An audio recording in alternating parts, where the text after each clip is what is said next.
We're talking about in John chapter 11 today. We're talking about Lazarus. The trouble with some of these stories that become so familiar, we think we know everything about them until you go to looking at them, and then you realize, oh, I didn't know that. So hopefully you can find something today that not only gives you knowledge, but we have a saying we talk about in DC. We're not studying for information. We're studying for transformation. So hopefully something you'll find here in this story will aid you in transformation of some type or being able to help someone. Let's start. I'm just going to read. Let me just read the first three verses, and then we'll talk a minute, and then we'll kind of go back and forth because there's a lot of stuff in here. So anyway, now a man named Lazarus was sick. He was from Bethany, the village of Mary and her sister Martha. This Martha, whose brother Lazarus now lay sick, was the same one who poured perfume on the Lord and wiped his feet with her hair. So the sisters sent word to Jesus, Lord, the one you love is sick. I don't want to look at this a minute because where else do we see these two sisters? What other story? 11. Is it Luke 11? Yeah. Where Jesus and I think it's 10, Elliot, but yeah. show up at their house, and Martha is preparing the meal, and Mary's listening to Jesus talk. And Martha's upset. Yeah, she's not happy. She's doing all the kitchen work, yeah. And so she criticized her sister, and what does Jesus say? She has chosen what is better. She has chosen what's better. You really don't need to make all these preparations. Yeah, so it's kind of like the things that you thought were so important are less important than what Mary's getting. It's kind of what I gathered from that. But yeah, not to minimize people. I love people take care of food. Don't be, I'm not going to criticize that, right? But anyway, but yeah. Each time you see Martha after this, That's where I'm going. Yeah. she is still serving. Yeah. It's not giving it up. It's just doing it a different way. Maybe we'll look at that in a minute. So here's the question. We don't have any other picture besides that one of Jesus interacting with them or with Lazarus. This is the first time we hear Lazarus' name, isn't it? So Lazarus is called. How would you love to be called this name? The Lord, the one you love, is sick. How would you like to be the one the Lord loves? Where else do you hear that term? We are. I know. That's where I'm going with this. Boy, y'all are ahead of me, man. But when you think about being the one the Lord loves, where else do you hear that term? John, the disciple whom Jesus loved. So what does that mean? Does that mean he didn't love the rest of them? Does it mean he didn't? Do you have people that you kind of sync with? There was something special. Something different. Something different there. Yeah, we're all loved by Jesus. Absolutely. That's where I was going with this in a minute. But when you think about Jesus had people that he just clicked with. And we all do, don't we? I mean, I do. Not as many as I used to. I get a little older, you get a little more isolated. I don't know about you guys, but people you just click with. And that seems to be what's happening here. The one you love is sick. What else is interesting is it talks about the one, Mary was the same one who poured perfume on the Lord. Well, this doesn't happen until the next chapter in this story. So I don't know if it's a prelude. It also is in Mark 14:3. And while he's in Bethany, reclining at the table of this home of Simon the leper, and the woman comes in with a jar. Same story, doesn't name Martha, but Martha's named in the next chapter. So we're given this idea that there's a closeness here. And when Mary does this for Jesus in the next chapter, it said that she'll be remembered for this. It's important for her to be remembered for this.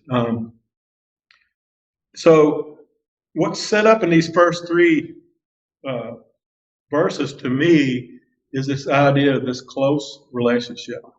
And my thought is, where did that happen? And I read several commentaries, and people thought when Jesus went to preach in the temple and teach in the temple, he either went to one of two places, Bethany or the Mount of Olives. Okay? When he went to the Mount of Olives, who did he usually take with him, and what did he do? Sometimes he's by himself, but what were they usually doing on the Mount of Olives? Praying and singing. And, we get all kind of pictures of what comes to mind is, for me, is a youth devo. Just kind of everybody gets together singing and praising and praying. And but when he wasn't going there, he was going to Bethany. My mind draws a connection. Maybe this is the home he stayed at most. We're not told, right? Unless somebody knows something I don't. We're not told that, but maybe this is the house he stayed at, because how else would he have someone that he loved especially if he didn't have that time? Is that making sense to everybody? So I think that's kind of what we're dealing with. It was like a close family relationship developed with this repetitive visiting and taking care. They probably took care of him, ministered to him, that kind of thing. So I think that's probably where the one you love special kind of thing comes from. It isn't, but it's interesting that this is the first time we hear about Lazarus. He's not. I mean, I don't know. It's just kind of interesting to me. So then, verse 4 says, when he heard this, Jesus said, "This sickness will not end in death. No, it's for God's glory, so that God's Son may be glorified through it."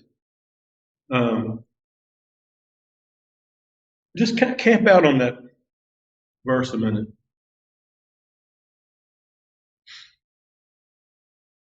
What is that saying?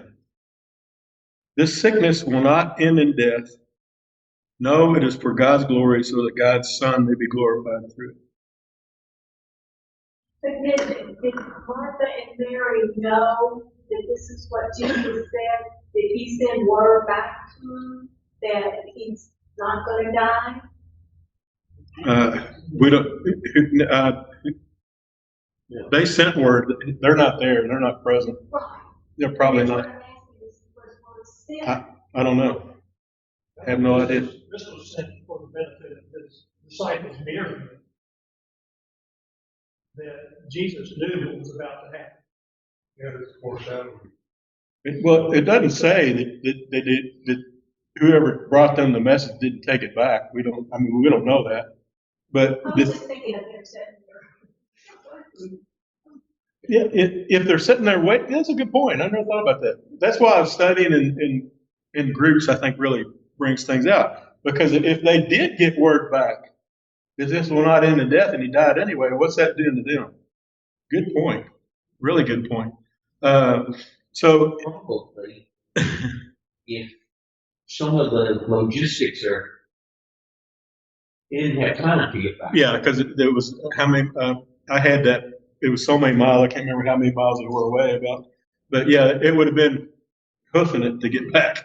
Yeah, because they're not like, can't call on her cell phone. But yeah, good point. I appreciate you bringing that up. Jesus, and it says, verse 5, Jesus loved Martha and her sister and Lazarus. Yet, when he heard that Lazarus was sick, he stayed where he was for 2 more days. Go back to your point, this is the means by which his Son will be glorified. Mm-hmm. In John's Gospel, the crisis that brings about the crucifixion is this event. Yep. That's where, yep. Because who are they going to kill? They're going to kill Jesus, and they're going to kill Lazarus. Yeah. Yeah, that's where I was going. Good job, Greg. Pick up on that.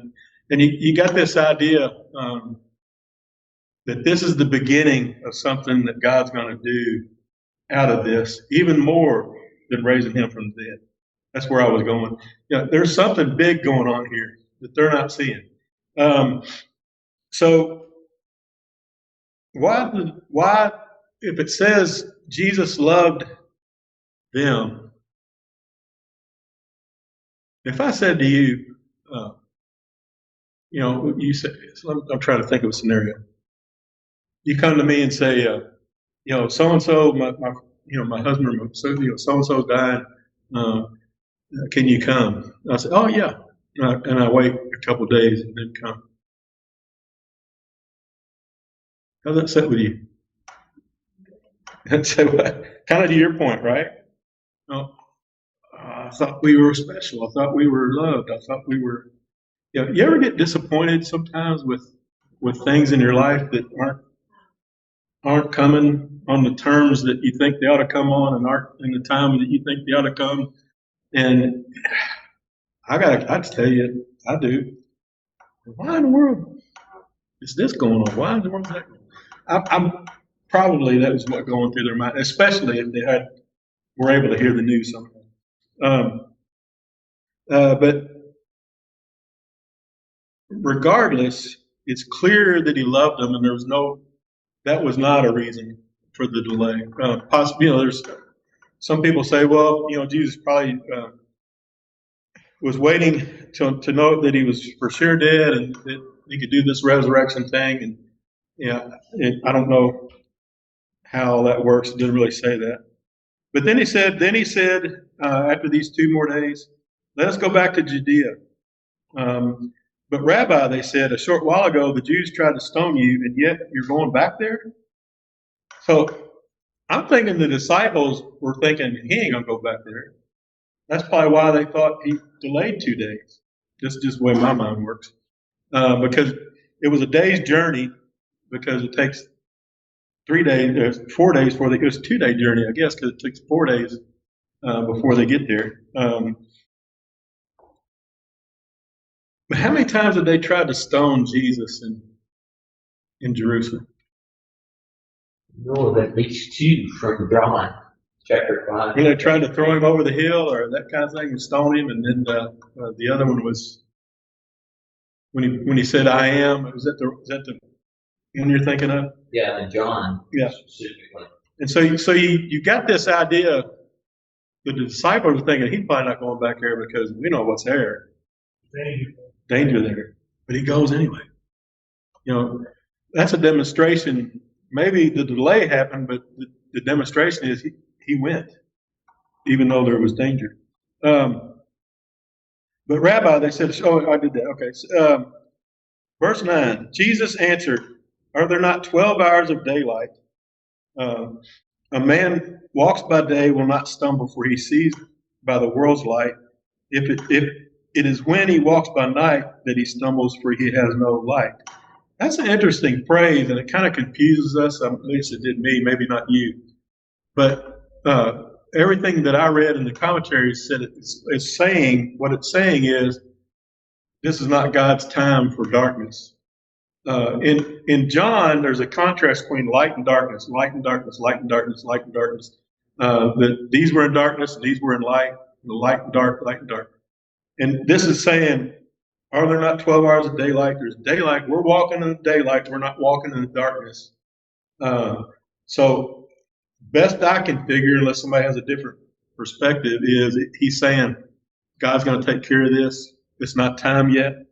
It's not time for the darkness. It's coming, like Greg was pointing out. It's coming, but it's not time for the darkness yet. Does that help make sense of that phrase? Verse 11, after he had said this, he went on to tell them, our friend Lazarus has fallen asleep. I'm going to read 11 through 16 with you, if you look at that. After he said this, he went on to tell them, our friend Lazarus has fallen asleep, but I am going there to wake him up. His disciples replied, Lord, if he sleeps, he'll get better. Jesus had been speaking of his death, but the disciples thought he meant natural sleep. So when he told them plainly, Lazarus is dead, and for your sake, I'm glad I was not there so that you may believe, but let's go to him. Then Thomas, called Didymus, said to the rest of the disciples, let us also go that we may die with him. How many times does Jesus have to tell the disciples things over and over? And be more plain. This says plainly. I think that he had to be a little more forceful with what he was trying to get across to him. But he keeps pouring into him, doesn't he? I'm so thankful for that, because sometimes I'm dense as a rock, and it takes me time to get things through my head. It goes all the way to Thomas, asking to see the devil printed in him. I mean, Say it again. Thomas asked to see the devil Yeah, prints. yeah. Put and touch them. So I mean, it took quite a while. He's patient with people, wasn't he? But then Thomas says, "Let us go with him that we may die." So these guys have faith. I mean, they're not, they're not seeing his power and his ability, but they're willing to die for it with him. The question about why he waited is sometimes answered by this. I was glad I was not there, so you may believe that he waited some time so it would be obvious that he was raising Lazarus for the dead. And some of the evidence for that is that the Jewish, I guess it's tradition that the spirit leaves the body after 3 days or 4. I can't remember, one or the other. And so the delay would solidify that Lazarus was really dead. So that's the way some people deal with the delay. If you take this one within the other two, Jairus' daughter was only dead for a matter of hours. Yeah, that was Mark 5:22, and the son at Nain was Luke 7. Yeah, he was dead for at least a day. But not the full. And this guy is maggot dead. He got stuff crawling on it. Yeah, good point. Yeah, so that's the. Everybody got that illustration in your head now? Okay. But anyway, but yeah, and that was my next point. You got 2 other resurrections that are in this in the Gospels. Jairus' daughter and the widow's son at Nain. Both of those are interesting if you read those stories. But the difference is the amount of time, and the difference is the amount of time of Christ in the tomb, which kind of parallels what we're talking about here today. Verse 7, I wanted to get into the I am statements real quick. This was probably in your book. I'm not sure it was in mine. In John, there's 7 I am statements. I am the bread of life. I am the light of the world. I am the door of the sheep. I am the resurrection and the life. I am the good shepherd. I am the way, the truth, and the life, and I am the true vine. In this story, we hear the one about I am the resurrection and the life, and that's where we're going in a minute. But in verse 17, on his arrival, Jesus found that Lazarus had already been in the tomb for 4 days. So they got the 2-day journey after a 2-day delay, and that makes 4 days dead is dead. That's the way I was going to put it. But yeah. But I like yours better. It kind of illustrates the point. In verse 17, it says, on his arrival, and then verse 18, Bethany was less than 2 miles from Jerusalem. Why is that important? Say it. They got there the same day. No, I mean he wasn't in Jerusalem when he started out. It was less than 2 miles from Jerusalem. Why would it be important that it's nearby Jerusalem? That's where the danger's. The danger zone. Okay, they're saying, man, we're right in the thick of things here. How long does it take to walk 2 miles? Not 2 days. According to, if you're like me, it might take a while, but it's longer than it used to. But there are people that come and go from Bethany, from the danger zone. So, by the way, pray for Israel and the Hamas and all that stuff. Holy cow, man, that's crazy. Can you imagine? I mean, somebody was saying that the percentage of people that were killed, if it was in the United States, it would be like 20,000, considering the population. So anyway, but yeah, keep that in mind. I forgot about that in prayer time. But so that's why the disciples are afraid. We're right in the thick of things. We're in the hot zone. And then it says, and many of the Jews come to Martha and Mary to comfort them in their loss of their brother. So there's people coming from Jerusalem. And when Martha heard that Jesus was coming, she went out to meet him, but Mary stayed at home. Kind of a flip of the story previously, right? Martha's faith is interesting. Man, we're running. Y'all want 5 more minutes, or can we do that? I'll try to speed up. Yeah. So I like Martha's faith. I was going to read this part here in verse 21 through 28. Lord, Martha said, Jesus, if you'd been here, my brother would not have died. So that's faith in itself. But I know that even now, God will give you whatever you ask. Jesus said to her, your brother will rise again. She said, I know he will rise again in the resurrection at the last day. But Jesus said to her, and here's where our phrase comes in, I am the resurrection and the life. He who believes in me will live even though he dies. And whoever lives and believes in me will never die. Here's the important part of that conversation with Jesus. He says, do you believe this? That's an important question, isn't it? Do we believe this? If we believe this, that makes a difference in the way you do life. Yes, Lord, she told him, I believe you are the Christ, the Son of God, who was to come into the world. This lady's been spending some time at the feet of Jesus. She must have put up the pots and pans for a few times. That's all I can figure. Because somehow she's been connected to who Jesus is and knows who he is. And she didn't get that by not listening. So she's switched around somewhere in her life. And after she said this, she went back and called her sister Mary aside. The teacher is here, she said, and is asking for you. When Mary heard this, she got up quickly and went to him. So don't forget, these ladies are in grief. Hard grief. I mean, and so if anybody's been there before, you know what that's like. It's like a, bell over your head and things just, just kind of zoned out at times in your life. But then verse 30, now Jesus had not yet entered the village, but he's still at the place where Martha had met him. When the Jews who had been with Mary in the house comforting her noticed how quickly she got up and went out, they followed her, supposing she was going to the tomb to mourn there.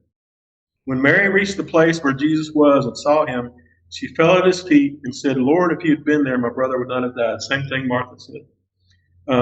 So, that's a good, back to your point on the, maybe they did hear. Maybe they were thinking, he's coming. Verse 33, when Jesus saw her weeping and the Jews who had come along with her also weeping, he was deeply moved and troubled. I want to point out a few things before I go on here. If you look at verse 33, he's deeply moved in spirit and troubled. Look at verse 34. Verse 34. That was 34, 33, and 34. Verse 35, Jesus wept. Verse 38, see how he loved him. Verse 36, see how he loved him. 38, once again, Jesus was deeply moved. We try to do some little topsy-turvy stuff with this and say, well, he wasn't really upset. He was just upset at the thought of death, or upset. We do gymnastics about this emotions of Christ. He had emotion.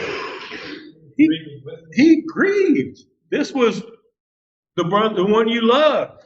This was somebody he was close to, in his human spirit.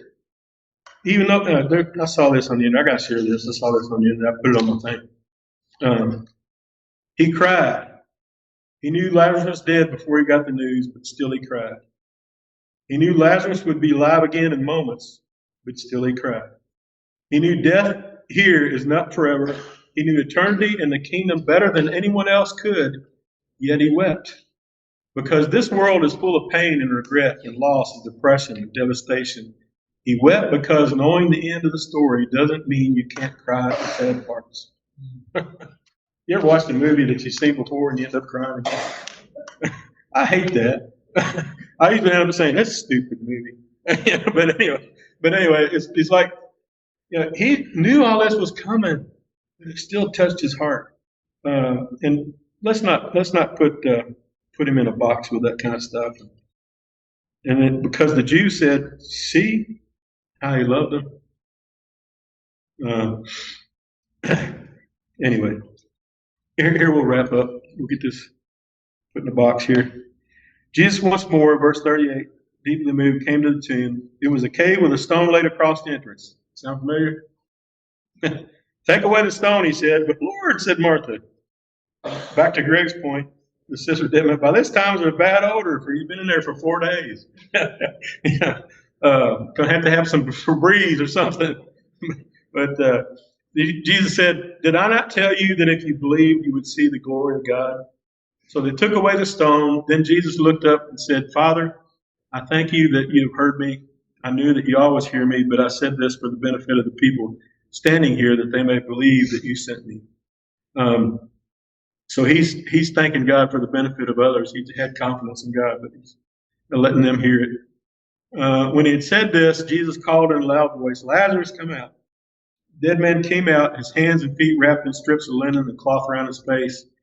Jesus said to them, take off his grave clothes and let him go. Just some things to take away from here quickly. Back to the point where we talked about when we first started. Jesus cares for you and loves you deeply. It's not a game. It's not some religious thing. It's Jesus loves people deeply, like he did with Lazarus and his family. And then he has power over death. Psalm 89, I won't read that, but it's talking about David and how can a man overcome the grave and da-da-da-da. Jesus did all that. He overcame death. He overcame the grave. He